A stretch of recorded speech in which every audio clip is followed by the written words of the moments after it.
Hey everyone, it's LS, and this is a video that I don't think I've really done this before. It's just an isolated item release that Riot has made, but I feel like it's causing enough commotion in the community to warrant its own video. So basically, Riot's doing away with Sanguine Blade. You might have known that item.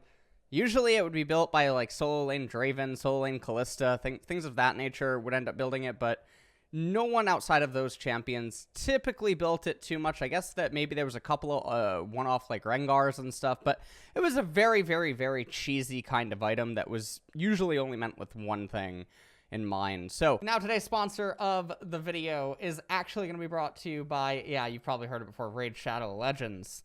And so, hey everyone, it's LS, aka Leak Script. Raid Shadow Legends, millions of players, dozens of tough bosses, but heart and soul is in the jaw-droppingly gorgeous champions, not heroes. Okay, this is not an LCK broadcast. Anyways, and guess what? They've introduced an entirely new playable faction. Amazing. Get ready to meet the Shadowkin. No, not the Boomkin. That's World of Warcraft, and the Burning Crusade is coming out next week, but we're not here to talk about that right now. Use my links below to download Raid yourself to your mobile phone or PC. On the toilet taking a dump? No problem. Raid's got you covered. Champion I'm most excited to have in play is legendary champion Jin Toro, who, when I see his name, I kind of think of Kintaro, which was one of my favorite characters from, you know, the Mortal Kombat series. This champion can severely disrupt the enemy stats with his Oni's Rage, while buffing his teammates with his 29% ally attack buff. Seems to be extremely strong, in my opinion. One of the things that I do like about the game is the ability that you can sort of just play it at your will, whenever sort of you want.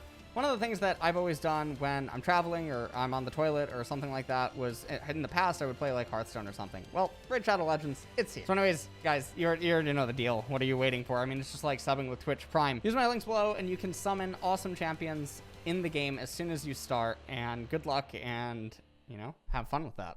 Hullbreaker is the new item. So if you end up clicking this, it's 50 attack damage, 2,800 gold, 400 HP, 150 base health regen, boarding party. While no allied champions are nearby, you gain 20 to 45 armor and magic resist. And 20% increased damage to turrets. Nearby large minions gain 60 to 135 armor and magic resist, and 200% increased damage to towers. So this is combining the old Banner of Command. If you guys remember what Banner of Command was way back in the day, it was actually a pretty fun item. A lot of people are going to say that it wasn't fun at all, but anyways, we can sort of talk about Hullbreaker. So here's the thing. 2,800 gold is very cheap, especially for a legendary that's giving these kind of stats. Now, the goal here is to try to bring back an AD split pusher. All right. When you're going to be playing Camille, or if you're going to be playing Fiora, or you're going to be playing something like Tryndamere, or any of these AD split pushers, even Garen or something of that nature, you can't build this, I don't think, as your first item, at least not on a lot of those champions, unless you're really hard winning the lane. I think that probably that might be one of the only situations where you can get away with building it is if you're really hard winning the lane. So in lopsided lanes, you might just be able to get away with going Hullbreaker. If the lane opponent just can't do anything to you, maybe you can build it early on, and yes, it comes with a lot of stats. Now, the one thing to think about here, though, is that just because this is a legendary doesn't mean that you can't view it almost as if it were a mythic, I guess, if you were to build it first. So let's say that it balances out. It's 50 attack damage. Let's say that it's something like 25 armor and MR on the item, 400 HP, 150 base health regen. So your minions gain more damage and you get increased damage to turrets. Yes, you don't have quite the same damage as a Frostfire Gauntlet, nor do you have maybe the same damage as like Turbo Chem Tank or something like that. But actually, you know what? Actually, maybe you do? Wait a second. So one of the things that you can look at when you're considering this item is that even though it's a legendary, let's try to basically view it with a different light. Imagine that this has 25 magic resist, it has 25 armor, 400 HP, and then it comes with a 50 attack damage. 150% base health regen, and then obviously it amplifies your minions, gives you increased damage to turret.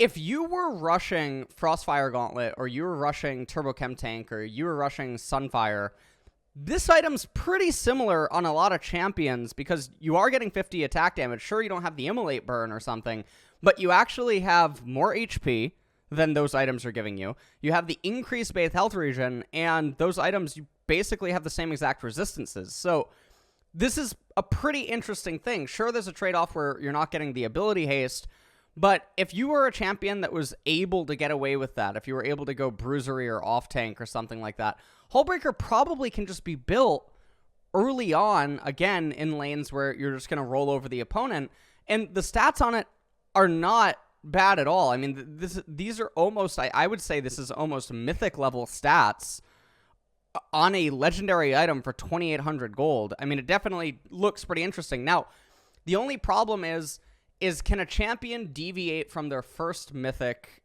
and somehow get this? And the ones that I mentioned are the typical cream of the crop split pushers.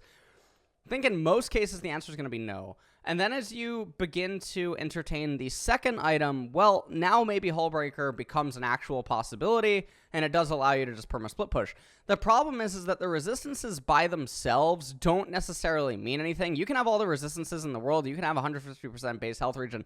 If you have no Omnivamp in your kit, you have no lifesteal or anything like that, the enemy's still just going to hold you at the tier 2 turret. I mean, we saw numerous examples of this back in previous seasons where one of the techs that you could actually do against split pushers would just be to get Warmog's second or third item, and then you can indefinitely hold them. You can walk up to the wave, CS the entire wave, move back underneath the wave, and then rinse, wash, and repeat.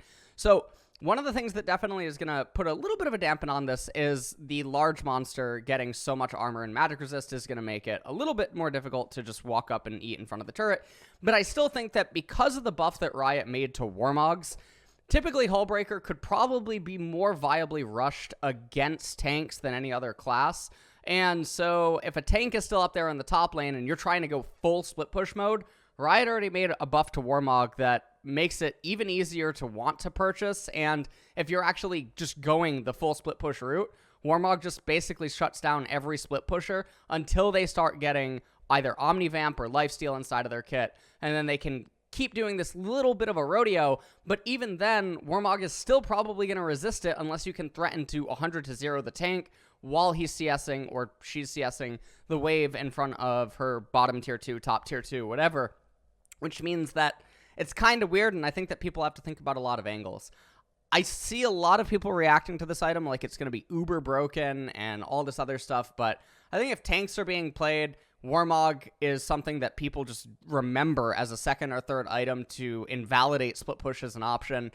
Then you itemizing specifically into this item is actually probably going to compromise your build in most cases. So I feel like it's going to be a very specific item, and items like that are definitely welcome in League. I feel like Riot should actually have a plethora of very specific items that creates more build diversity, because right now I feel like we're kind of suffocating on build diversity, to be completely honest, and I feel like the item rework wasn't as successful as it probably could have been, and we need a lot more items that do hyper-specific things so that you have skill expression through itemization inside of game and being able to read game flow, and I think that should be the direction that Riot goes. But anyways, that's pretty much my eval on Hullbreaker.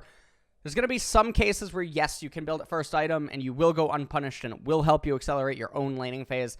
But versus primarily tanks, if you start curving into this item, they just respawn Warmogs, and Warmogs is just going to be better than this item. So it makes it a little bit awkward because I feel like people just forget about the Warmog anti-split push tech. And I mean, that if you guys want a really clean-cut example of this, you just look at Ornn versus Kale. There was a certain game, I think Doron, the Korean player, was the player that built the Warmogs, walks in front of the wave. Kale tries to just damage him as much as she possibly can, and then he walks back underneath the turret, heals back to full HP. Now, obviously you can dive the person, right? But then the person has teammates too, and there's a lot more variables to entertain. Anyways, hope you guys enjoyed this kind of video. I know that it's very different from what I normally do. Sort of feels like a patch rundown, but not a patch rundown. I'm not really sure how to feel about that. Anyways, yeah, that's it.